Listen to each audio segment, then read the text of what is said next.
Okay, we're now at the circulatory system section of the lab.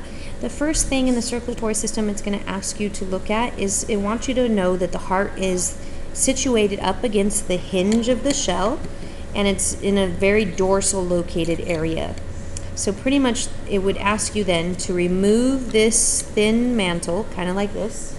So you pull the probe underneath this mantle tissue and you would peel it up, and you would eventually pull this whole animal out, which I have already done on another mussel, so I'm going to switch mussels now.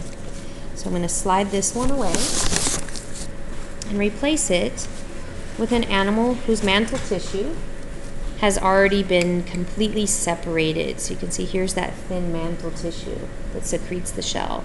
So it's already been separated, which allows us to pull the animal off of the shell completely. So I can now even remove the entire shell, keeping the orientation from anterior to posterior still correct. Now the heart is in the dorsal midline, so I just tilt the animal, and this would be its dorsal side by the hinge, and you'll see that sitting in what was a very thin tissue, which I've already torn, it was kind of a very thin tissue here that you can see I'm putting my probe next to. This used to look like a tent of tissue surrounding this heart. So this heart again is sitting, if you notice, there's nothing on the front or side of it, which means this heart is freely sitting in this cavity. Now the other thing you need to see is that it is a three-chambered heart, and this area is called the pericardial sac.